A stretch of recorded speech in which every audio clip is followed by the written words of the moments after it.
Olá. Com o surgimento da Operação Lava Jato, alguns instrumentos jurídicos de combate à corrupção se tornaram conhecidos da opinião pública e já começaram a produzir polêmica. Primeiro foram as chamadas delações premiadas. Agora, quem está na berlinda são os acordos de leniência. Uma comissão mista do Congresso discute uma medida provisória que dá também ao Banco Central o poder de assinar acordos de leniência. Mas, afinal, o que são esses acordos e quem eles mais interessam? Ao poder público ou às empresas envolvidas? Convidamos o advogado Valdir Simão, ex-ministro da Controladoria Geral da União e pós-graduado em Direito Empresarial, para conversar conosco sobre esse tema. Ministro, muito obrigado. Tudo bem? É um prazer, Silvio, estar com você aqui. Vamos começar explicando para as pessoas o que são, afinal, esses acordos de leniência, como eles surgiram e qual, principalmente, a finalidade. Bem, os acordos de leniência se trata de um contrato, um acerto entre a administração e aquela empresa ou pessoa que está sendo investigada, que pretende colaborar com essas investigações. No caso da Lei Anticorrupção, a Lei 12.846, nós temos hoje essa ferramenta como um meio de obtenção de provas. É isso que é o acordo de leniência, um instrumento para que a administração pública possa obter provas de ilícitos administrativos e, com isso, identificar e punir os responsáveis. A administração pública que o senhor diz é o governo, uma área específica do governo, a justiça, o que é? A administração pública aqui é o poder executivo, o legislativo, o poder judiciário. O que a lei estabelece é que, quando há uma prática de ato lesivo à administração de qualquer um desses poderes, ou em qualquer nível, seja na União, no Estado ou nos municípios, a administração tem que apurar a responsabilidade, tem que identificar os responsáveis e buscar a reparação dos danos que foram causados. E essa investigação se dá por um processo que nós chamamos de processo administrativo sancionador ou processo administrativo de responsabilização. Qualquer órgão da administração pública pode que tenha sido lesado pela atuação de uma empresa, por exemplo, seja o pagamento de uma propina, seja com fraudes em licitações ou em contratos com o poder público, qualquer órgão pode instaurar um processo de responsabilização e, com isso, identificar e punir as empresas, inclusive com declaração de inidoneidade, o que impediria a empresa de continuar prestando serviços para a administração pública em qualquer nível.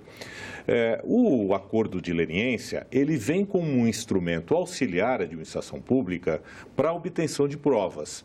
E qual é a vantagem para aquele que pretende colaborar? Ele terá uma redução da multa prevista na legislação anticorrupção, que vai de 0,1% a 20% do faturamento da companhia. Portanto, é uma multa pesada e o acordo de leniência permite a redução dessa multa em até 2/3. É isso que prevê a legislação. Portanto, é um instrumento que estimula a cooperação, a produção de provas, a colaboração do investigado para a identificação, inclusive, de outros envolvidos e ajuda a administração pública a ser mais célere nesse processo de responsabilização e penalidade. Lembrando sempre, né, Silvio, que a multa não se confunde com o dano que foi causado. O dano que foi causado à administração pública tem que ser inteiramente reparado. A questão é que a lei estabeleceu como competência para assinar os acordos de leniência a Controladoria Geral da União, no caso do Poder Executivo Federal. E a Controladoria hoje está, juntamente com a Advocacia Geral da União, empoderada e com competência legal para assinar o acordo de leniência com as empresas em nome do Poder Executivo Federal. O senhor disse que a empresa com a acordo de leniência, ela tem uma redução de multa, mas aqui não está se discutindo pena. Pena é numa outra esfera. Isso é uma esfera administrativa e as penas que vão ser aplicadas a essa empresa ou aos seus executivos é discutido, digamos, na área penal, não é verdade? Exatamente. O acordo de leniência não alcança a esfera penal. O que acontece é que nós inauguramos a legislação anticorrupção no Brasil, né, que foi aprovada em 2013, entrou em vigor em janeiro de 2014, já numa operação bastante complexa de investigação, que é a Operação Lava Jato. E o Ministério Público, é claro, com que é o titular privativo da ação penal, tem feito um trabalho também alcançando as empresas, o que é muito positivo, né? Os acordos de leniência que o Ministério Público vem fazendo são positivos, eu tenho defendido no livro que fizemos sobre o tema, mas isso não afasta a necessidade de a companhia também assinar acordos de leniência com a Controladoria Geral da União e com a Advocacia Geral da União. E se há situações envolvendo também práticas anticoncorrenciais, também terá que assinar com o CAD um acordo de leniência. O Conselho Administrativo de Defesa Econômica. Exatamente. Sim. É um órgão do governo federal também, né? Exatamente. O senhor falou que o dano tem que ser reparado. Isso quer dizer o seguinte, a empresa vai ser multada nesse valor que o senhor estabeleceu, que pode ser de 0,1% até 20% do seu faturamento, mas se, por exemplo, ela causou prejuízos a uma empresa pública, ou se ela causou prejuízos ao erário, esse valor, independentemente da multa, tem que ser reposto também. Exatamente, na sua integralidade. E a grande dificuldade é o cálculo, é a metodologia para se apurar o dano.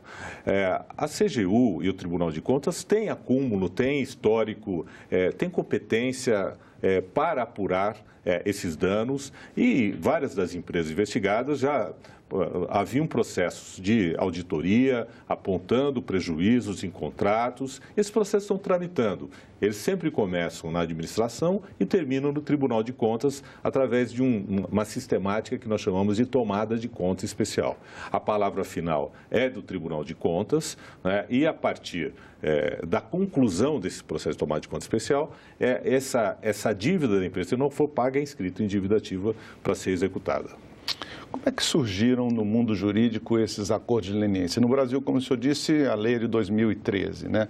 Mas já existiam em outros países essa experiência? O Brasil importou essa ideia ou é uma iniciativa do Brasil? No Brasil, a principal experiência, e já bastante madura, é do próprio CAD. O CAD vem fazendo com bastante sucesso acordos de leniência que tem permitido uma atuação daquela agência com bastante efetividade, identificando responsáveis, punindo empresas que praticam atos contrários à lei da concorrência.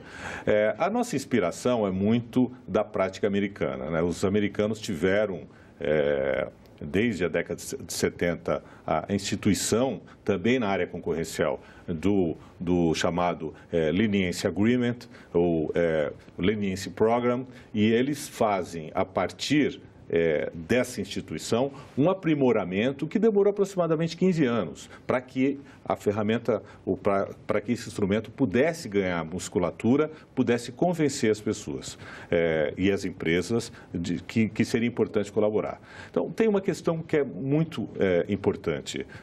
O acordo de leniência, para estimular a colaboração, ele tem que ter previsibilidade. A companhia tem que se sentir também segura de que, cooperando com a investigação, ela vai ter aquele benefício que foi pactuado e esse benefício não será questionado.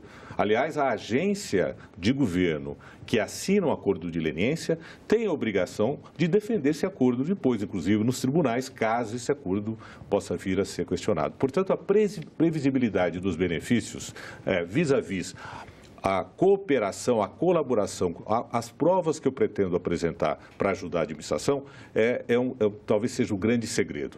Nós estamos começando, né? Eu tenho convicção de que todos os atores envolvidos nisso, o Ministério Público, a Controladoria, a Advocacia Geral da União, o CAD, o Tribunal de Contas, estão procurando conversar e buscar um caminho para que dê segurança a essa ferramenta.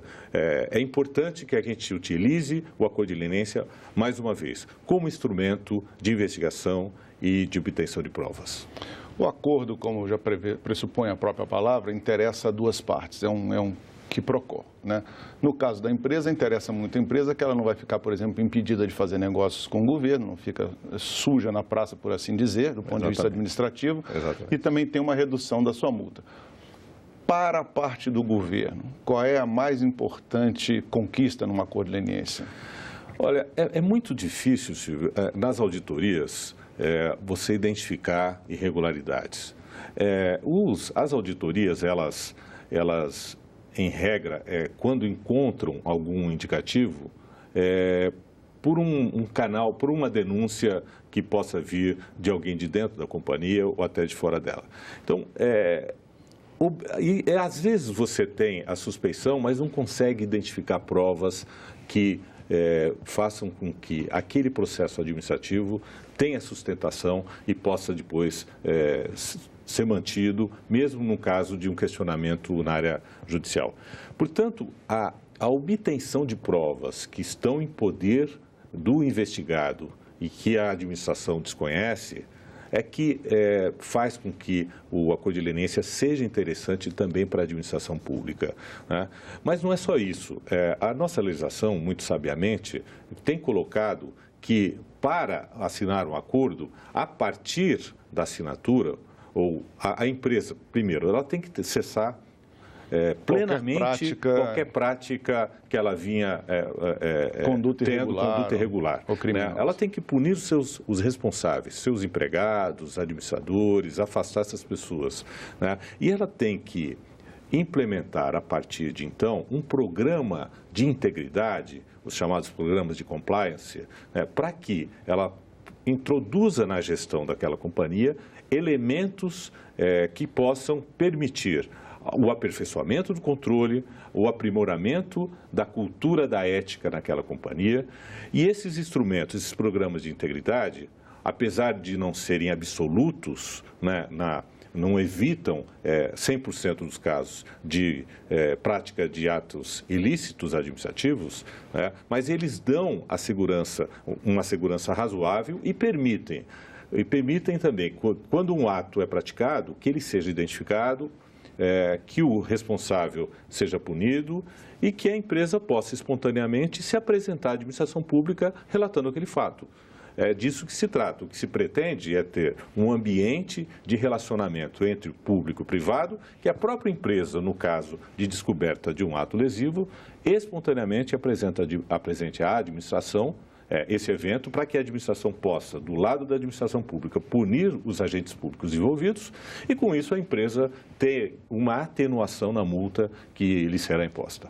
A pergunta que eu fiz foi muito motivada por uma certa comoção nacional em relação a esse acordo de leniência da JBS feito com o Ministério Público da União, né, o Ministério Público Federal. A opinião pública em geral achou que as penas impostas ao grupo econômico foram muito pequenas. Essa negociação, em geral, difícil para você conseguir essas provas, convencer a empresa a fazer o acordo. O senhor com a experiência de ter atuado dos dois lados da questão, na verdade, agora, né? Como é que o senhor vê essa questão? Realmente são acordos de difícil feitura ou muitas vezes a negociação é mais tranquila? É muito difícil sempre. Primeiro, aquilo que nós dissemos no começo do nosso bate-papo aqui, nós precisamos separar a questão das penalidades, as multas, da questão da reparação do dano. Um detalhe importante é que a penalidade só é devida a partir da vigência da lei, para atos praticados a partir da vigência da lei, portanto, a partir de 28 de janeiro de 2014. Se os atos são anteriores, não há penalidade pecuniária. Eventualmente, a empresa, se for o caso, pode até ser declarada inidônea, porque a lei de licitações e contratos já previa essa penalidade, né? Agora, a reparação do dano é muito difícil de se ter uma metodologia, né? Mas os acordos que o Ministério Público vem fazendo são acordos vultosos, são valores muito expressivos, né? E é claro que, se ficar constatado que aquele valor negociado em relação à reparação do dano foi insuficiente, se aparecerem fatos novos, o próprio Ministério Público vai pedir a complementação, né? Ou as demais agências de governo. Portanto, é importante estimular esse comportamento de negociação na busca de obtenção de novas provas e identificação de novos envolvidos. Somente assim nós vamos conseguir ter a amplitude necessária para esse aprimoramento que é essencial do relacionamento do poder público e do poder privado, né? Colocando luz, dando transparência e rigidez nessas relações. O senhor mencionou que nos acordos de leniência, em geral, está previsto que as empresas são obrigadas a estabelecer políticas para que se criar uma cultura anticorrupção dentro da empresa. Eu me recordo que o senhor, quando foi ministro do Planejamento, o senhor também lançou um projeto semelhante para dentro da pasta. Foram bons os resultados na época de buscar estabelecer essa cultura de integridade dentro da área pública? Eu costumo dizer, apesar de a lei estimular as empresas a implementarem programas de integridade, nós precisamos trabalhar do outro lado do balcão, no setor público. E desde a época da CGU, nós implementamos guias para programas de integridade na administração pública. A CGU vem fazendo, o Ministério do Planejamento iniciou esse processo. Há uma curva de aprendizado, porque os órgãos têm que revisitar os seus códigos de conduta, aperfeiçoando, aprimorar a gestão de riscos. O governo federal não tinha uma política de gestão de riscos e nós conseguimos implementar no começo do ano passado, através de um ato conjunto entre o planejamento e a controladoria. Essa política de gestão de riscos está sendo implementada em todos os ministérios, todas as agências do governo federal. E com isso, a partir de identificação de onde estão os riscos de prática de corrupção, eu consigo ter um conjunto de políticas e procedimentos para mitigar esses riscos. Por exemplo, tem um canal de denúncias em que a pessoa não precise, se não quiser se identificar, que ela seja protegida, pessoa de boa fé, ter uma instância responsável por apurar essas denúncias e que tenha liberdade, tenha recursos e tenha condições de falar com as autoridades maiores, no caso de uma empresa com conselho de administração, ter um conjunto de políticas e procedimentos na relação com fornecedores. Esses códigos de conduta têm que alcançar também os meus fornecedores, todos os servidores, o patrocínio da alta administração, treinamentos, monitoramento e que esse programa possa ser constantemente atualizado. Se a gente trabalha isso do lado das empresas, mas também do lado da administração pública, certamente nós vamos ter instrumentos muito mais vigorosos de enfrentamento desse mal que é a corrupção. No entendimento de algumas pessoas, poucos acordos teriam sido assinados até agora, apesar da lei já estar em vigor há quase 4 anos. Mas, como o senhor citou, no próprio caso dos Estados Unidos, que é meio pioneiro nessa área, houve um processo um pouco longo, de médio até de longo prazo, para que essa cultura fosse estabelecida. O senhor avalia que a nossa lei ainda está devendo um pouco ou é realmente um processo inicial? Eu avalio que a lei precisa de aprimoramento. E existem várias propostas nesse sentido, tramitando hoje no Congresso. Mas temos que ter a paciência necessária que esse instrumento, que ainda é bastante novo para a nossa cultura de apuração de responsabilidades, para que ele possa ganhar mais maturidade. Acreditar que as instituições, todas elas, estão buscando o melhor para a administração pública, quer dizer, que estão pautando as suas decisões no interesse público. Há uma necessidade de coordenação e cooperação entre as agências de governo, todas elas, tanto do Poder Executivo, mas também Ministério Público, Tribunal de Contas da União, e me parece que isso está acontecendo já. Portanto, eu sou muito otimista com o futuro dos acordos de leniência. Havia até a queixa do Ministério Público que ele teria ficado fora desses acordos de leniência. Você acha que se justifica? Olha, a lei deu à Controladoria Geral da União a competência para assinar os acordos. E eu tenho defendido que os acordos feitos pelo Ministério Público têm respaldo legal. Mas isso não afasta a necessidade de a Controladoria Geral da União também assinar os acordos, ou seja, as empresas assinarem também com a Controladoria e com a AGU os acordos de leniência. Talvez o melhor seria se esses atos pudessem ter sido feitos conjuntamente. Houve um caso, tentativa, mas que acabou não tendo respaldo do Ministério Público.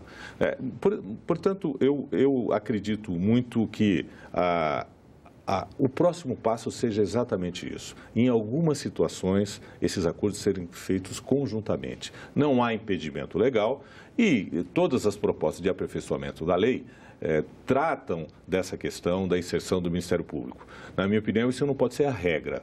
Pode ser o Ministério Público pode estar presente quando há interesse também de que os acordos de leniência alcancem a área penal, alcancem as pessoas físicas. No dia a dia da administração, Silvio, as agências, os órgãos, os ministérios, as autarquias aplicam penalidades a fornecedores, porque a lei anticorrupção, ela não trata só de corrupção, trata também de fraudes e licitações de contratos. Então, é do dia a dia da administração aplicar penalidades. Como é também agora da CVM e do Banco Central, que tem a medida provisória 784 em tramitação, está tratando o acordo de leniência para as agências, como é também do dia a dia dessas agências aplicar penalidades, fazer investigações, aplicar penalidades no sistema financeiro e no mercado. Portanto, tendo um instrumento que permita a essas agências serem mais céleres na identificação de responsáveis e coleta de provas e na aplicação de penalidades, ganha a administração pública. Eu defendo que em todos os casos em que há identificação também de crime, que o Ministério Público seja notificado para, se for o caso, instaurar a ação penal competente, sem prejuízo de um eventual trabalho coordenado. O que não pode acontecer é que a titularidade fique exclusivamente com o Ministério Público, porque os órgãos de governo continuam tendo a competência de aplicar penalidades. Então, e tem que ser assim. O órgão que tem competência para aplicar penalidade, ele tem que ter também a competência para transacionar o valor da penalidade em proveito da investigação, para a obtenção de provas que estão em poder do investigado. O senhor falou que a lei precisa de aperfeiçoamentos. Alguma sugestão? Nós temos um conjunto de sugestões que já encaminhamos, a Controladoria Geral da União tem trabalhado nisso, há propostas tramitando, alguns aspectos do acordo de leniência para darem mais segurança que eu destacaria é a possibilidade, primeiro, de imunidade total à primeira empresa que fizer a cooperação, a possibilidade de uma empresa que não foi a primeira... Imunidade total é nenhuma multa? 0% de multa. A possibilidade... não alcançando a reparação do dano. Claro, a reparação do dano é sempre devida. A possibilidade de as demais empresas, mediante agregação de novos fatos, também assinarem acordos de leniência com algum benefício de redução de multa. Essa possibilidade de coordenação, atuação conjunta das agências também, eu acho que seria uma boa prática. E se questiona muito a competência da própria Controladoria Geral da União, que seria um órgão que é um ministério, o titular é indicado pelo presidente da República. Para afastar qualquer tipo de suspeição, eu também defendo que o ministro da Controladoria tenha mandato. Eu acho que isso seria uma boa prática e que se possa dotar a Controladoria Geral da União também de um tribunal administrativo, como tem o CAD, não só para trabalhar as questões dos acordos de leniência, mas situações mais complexas de responsabilização, não só de empresas, mas também de servidores públicos, de agentes públicos, por exemplo, secretários de Estado, ministros, que tenham em que o órgão de origem talvez não tenha as condições técnicas, materiais para apurar, que você possa, portanto, ter um tribunal com essa competência e que seja composto também por um conjunto de pessoas também escolhidas com um mandato específico. Com isso, a gente afasta qualquer tipo de suspeição.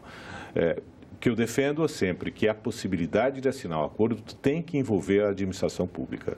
Ela é a interessada. Nós não podemos depender de outros órgãos que estão fora da própria administração. Até porque a gente perderia a supervisão muito importante desses órgãos dos atos da administração pública. Os administradores que fazem esses acordos estão são sujeitos à supervisão dos órgãos de controle do próprio Ministério Público e vão responder por seus atos em caso de praticarem algum ato que não seja adequado. Doutor Valdir Simão, muito obrigado pela sua presença no programa Cidadania. Eu que agradeço. Você pode nos ajudar a fazer o programa. Mande suas críticas e sugestões. Sugira um assunto ou um entrevistado. Ligue grátis para o Alô Senado, 0800 61 2211. Ou então mande um WhatsApp para a gente, 61 999 66 1616. Se você quiser rever este ou outros programas, acesse o nosso site, senado.leg.br/TV. Obrigado pela atenção e até o próximo Cidadania.